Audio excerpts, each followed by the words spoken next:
Hi viewers. கோவையில் சமீபத்தில் 2-3 நாட்களுக்கு முன்னாடி பார்த்தீங்கன்னா ஒரு பெண் வந்து பாலியல் பலாத்காரம் பண்ணி 4 பேரால் சீரழிக்கப்பட்டிருக்குது. அந்த பெண்ணை வந்து எல்லாரும் தப்பாக பேசுகிறாங்க. அந்த பெண்ணுக்கு 11 மணிக்கு அங்கே என்ன வேலை அப்படின்னு கேட்குறாங்க. ஃபஸ்ட்டு 24 மணி நேரமும் வந்து ஒவ்வொரு மக்களுக்கு வந்து பாதுகாப்பு கொடுக்க வேண்டியது வந்து அரசாங்கத்தோட கடமை. அந்த அரசாங்கம் வந்து என்ன பண்ணணும்னா, இரவில் வந்து ரோந்து பணிகளை செய்யணும். கரெக்டாக வந்து குற்ற பின்னணி உள்ளவர்கள் எல்லாரையும் வந்து கண்காணிக்கணும். ஏதாவது வந்து குற்றம் நடக்கிறதுக்கான வாய்ப்புகள் உளவுத்துறைன்னு ஒன்று இருக்குது இல்லைங்களா?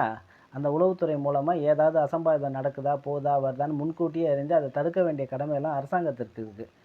அந்த அரசாங்கம் வந்து அந்த கடமையை வந்து சரியாக செஞ்சுதுன்னா இந்தமாரி குற்றங்கள் வந்து அடிக்கடி நிகழாது. இப்போ எல்லா இடத்துலையும் கேமரா இருக்குது.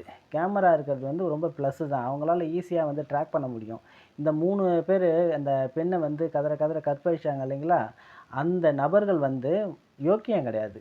அவன் வந்து கடுமையான குற்ற பின்னணி உள்ளவன். அந்த குற்ற பின்னணி உள்ளவன் அப்போ வந்து என்ன பண்ணியிருக்கான், அவன் வந்து ஒரு பைக்கை திருடிட்டு தான் அங்கே வந்திருக்கிறான். பைக்கை திருடிட்டு வந்த திருட்டு கம்யூனிட்டி ஃபெலோ இங்கே 2 பேர் தனிமையில் இருக்கிறத பார்த்துட்டு என்ன பண்ணுறான், அவன் திரும்பவும் வந்து ஒரு குற்றச்செயலில் ஈடுபடுறான். இவன் வந்து இதுக்கு முன்னாடி இதே போல் எத்தனை பண்ணியிருக்கான்லாம் தெரியாது. இப்போ தான் அவன் மாட்டியிருக்கலாம். இதேமாரி அவன் நிறைய குற்றங்களை பண்ணியிருக்கலாம். இதை வந்து என்ன பண்ணியிருக்குது, காவல்துறை கண்காணிக்க தவறிருக்குது.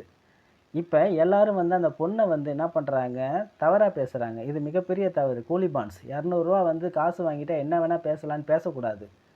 அந்த பெண் வந்து ஏன் 11 மணிக்கு வந்ததுன்னு நீ கேள்வி கேட்குற. இது என்ன நம்ம என்ன ஊரடங்கா இருக்குது இந்த நாட்டில்?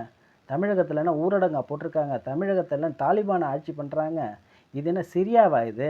இல்லை போதைப்பொருள் நிறைஞ்ச மாநிலமா இது? நீங்களாம் ஒத்துக்கிறீங்களா? இது போதைப்பொருள் அதிகமாக நிறைஞ்சிருக்குது, இதேமாரி சிரியா ஒரு கலவர பூமி, அதுக்கப்புறம் வந்து கட்டுப்பாடுகள் நிறைந்த தாலிபான்கள் ஆட்சி, நீங்களே வந்து ஸ்டேட்மெண்ட் கொடுக்குறீங்களா? இல்லை வந்து உறுதி பண்ணுறீங்களா? இந்த மாதிரி ட்ரெஸ்ஸு தான் போட்டிருக்கணும், இத்தனை மணி நேரத்தில் இருக்கணும், ஆண் நண்பரோட தான் ஆண் துணையோட தான் பெண் வெளியில் வரணும், பெண் வந்து முகத்தை காட்டக்கூடாதுன்றதுக்கு இது என்ன இது?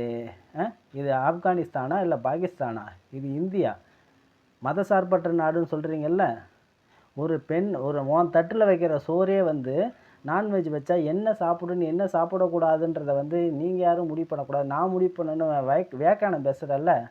அதேமாரி ஒரு நபர்கள் வந்து இத்தனை மணிக்கு இங்கே வெளியில் வரக்கூடாது, போகக்கூடாதுன்னு சட்டமாக இருக்குது. ஊரடங்கும் இல்லை, எந்த ஒரு கட்டுப்பாடும் இல்லாத ஒரு ஒரு நாட்டில் நம்ம வாழறோம், ஜனநாயக நாட்டில். ஒரு மக்களுக்கு இந்த உரிமை கூட கிடையாதா? பாதிக்கப்பட்ட பெண்ணுக்கு வந்து உறுதுணையாக இருக்கணுமே தவிர அந்த பொண்ணு ஏன் வந்துச்சு, போச்சு, வந்துச்சு, இதுன்றது அவங்களோட தனிப்பட்ட உரிமை. சரிங்களா? ஒவ்வொரு பசங்களையும் வந்து டிசிப்ளினாக வளர்க்கக்கூடியது அவங்க அப்பா அம்மாவோட கடமை. அதை பற்றி நீங்கள் கவலைப்பட தேவையில்லை. இப்போ அந்த பெண் ஒரு வேளை வந்து வந்திருக்கிற, நீ தவறு செஞ்சுருக்குது அப்படின்னு பார்த்துருக்க அப்படின்னா என்ன பண்ணியிருக்கணும், நீனு யோக்கியனாக இருந்திருந்தால் போலீஸ்க்கு வந்து இன்ஃபார்ம் பண்ணியிருக்க. இந்த மாதிரி 11-12 மணி ஆயிடுச்சுங்க, இங்கே வந்து 2 பேர் தனிமையில் பேசிகிட்டு இருக்காங்க, இவங்களோட நோக்கம் வந்து கரெக்டாக தப்பான்னு தெரியல அப்படின்ட்டு 100க்கு கால் பண்ணி இன்ஃபார்ம் பண்ணிட்டு ஒரு நல்லவனாக நடந்திருந்தேன்னா பிரச்சனை கிடையாது. நீ என்ன பண்ணுற அப்படின்னா, அந்த சந்தர்ப்பத்தை பயன்படுத்துறதுக்கு நீ வந்து தவறாக பயன்படுத்துறதுக்கு நிற்கிற.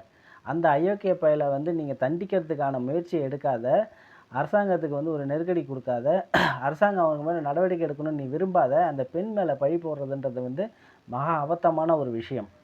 இந்தமாரி அயோக்கியத்தனத்தை பண்ணாதீங்க. எப்போ பார்த்தாலும் முட்டு கொடுத்துட்ருக்கிறீங்க நீங்கள். சட்டம் ஒழுங்கு வந்து ரொம்ப கெட்டு போயிருக்குது. சட்டம் ஒழுங்கு கெட்டு போயிருக்குதுன்றதுக்கு காரணம் என்னன்னா, போலீஸும் உளவுத்துறையும் வந்து ஒருங்கிணைந்து செயல்படாதது. நிறைய கேமராக்கள் வந்து தமிழகம் ஃபுல்லாக எல்லார் வீட்லேயும் இப்போ கேமரான்றது காமனாக போயிடுச்சு. முக்கியமான குற்றவாளிகளை வந்து கண்காணிங்க. உளவுத்துறை தகவலை சேகரிங்க. எந்தெந்த இடத்துல வந்து ஃப்ரீக்வெண்ட்டாக குற்றம் நடக்குது, எந்தெந்த மாதிரி இடங்கள்லாம் வந்து ப்ராஹிபிட்டட் ஏரியா, எங்கெங்கெல்லாம் ரோந்து போகணும் அப்படின்றத வந்து அரசாங்கம் என்ன பண்ணணும், ஒரு லிஸ்ட்டு போட்டு எடுத்து பண்ணணும். அதெல்லாம் பண்ணாத மக்கள் மேலே வந்து நீ ஏன் அங்கே போன, நாங்கள் போகக்கூடாதா, ஏதாவது இந்த ப்ராஹிபிட்டட் ஏரியாவா, அது தடை சட்ட பகுதியாக இல்லை 144 போட்டிருக்கீங்களா? இல்லை, என்ன போகக்கூடாது வரக்கூடாதுன்னு சொல்கிறத விட சட்டம் ஒழுங்கில் கவனம் செலுத்தணும். விடியல் அரசுன்னு சொல்லிட்டு விடிய அரசாக தான் இது இருக்குது. இதை தான் கண்டிக்கணும்.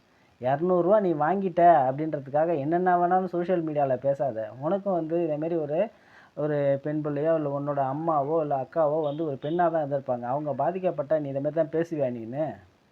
இதேமாரி பேசுகிறத விட்டுட்டு அரசாங்கம் இது மேலே கடுமையாக நடவடிக்கை எடுக்கணும் அப்படின்றத வந்து நம்ம வந்து இது பண்ணுவோம், வேண்டிப்போம். வேறு என்ன பண்ணுறது? நம்ம என்ன கோரிக்கை வைக்க முடியும்? கோரிக்கை வச்சா தான் செவி சாய்க்குமா?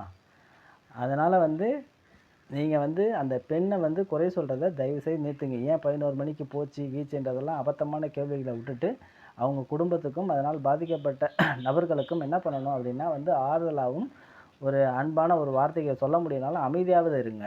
11 மணிக்கு அந்த இன்சிடென்ட் நடந்திருக்கு, பார்த்துருக்கானுங்க. பைக்கை திருடிட்டு வந்த பயல கத்தியெல்லாம் கையில் வச்சுருக்கான். கத்தியை கையில் வச்சுட்டு அவனுக்கு என்ன 11 மணிக்கு ரோட்டில் வேலை. அதை பண்ணிவிட்டு என்ன பண்ணுறான், அவன் வந்து இது பண்ணுறான், பண்ணிவிட்டு கத்தியை கையில் வச்சுக்கிட்டு அவன் சுற்றுறான். சுற்றிட்டு அந்த அந்த இவன் ஆண் நண்பரை வந்து என்ன பண்ணுறாங்க, அட்டாக் பண்ணுறாங்க. அட்டாக் பண்ணிவிட்டு அந்த பெண்ணை இழுத்துட்டு போயிட்டு என்ன பண்ணுறாங்க, பலாத்காரம் பண்ணுறாங்க. பலாத்காரம் பண்ணுறதை தெரிஞ்சுட்டு இந்த பொண்ணை கத்தி வெட்டு வாங்கினவன் இப்படியே வந்து வெளியில் வந்து ரோட்டுக்கு வந்து என்ன பண்ணுறான், அந்த தகவலை தெரிவிக்கிறான். தகவலை தெரிவித்ததுக்கப்புறம் போலீஸ் வந்து என்ன பண்ணுறாங்க, அவங்க ஒரு 3 மணி நேரம் 4 மணி நேரம் அந்த அடர்ந்த காட்டுக்குள்ளே தேடி அந்த பெண்ணை கண்டுபிடிக்கிறாங்க. அது ஒரு 4-5 மணி நேரம் அந்த பெண் வந்து வேதனை அனுபவிச்சிருப்பா. அதை கொஞ்சம் யோசிச்சு பாருங்கள், அது எவ்வளோ கொடுமையான ஒரு விஷயம் அப்படின்ட்டு. அதனால் அந்த பெண்ணுக்கு வந்து ஆறுதலாக இருங்க. அந்த பெண்ணுக்கு வந்து ஒரு உங்களால் அப்படி ஏதாவது ஆறுதல் வார்த்தை சொல்ல முடியலன்னா அவதூறு பரப்புறது தயவுசெய்து நிறுத்துங்க. மீண்டும் ஒரு வீடியோவில் அடுத்தடுத்த அப்டேட்களை பற்றி பார்ப்போம். நன்றி, வணக்கம், ஜெய்ஹிந்த்.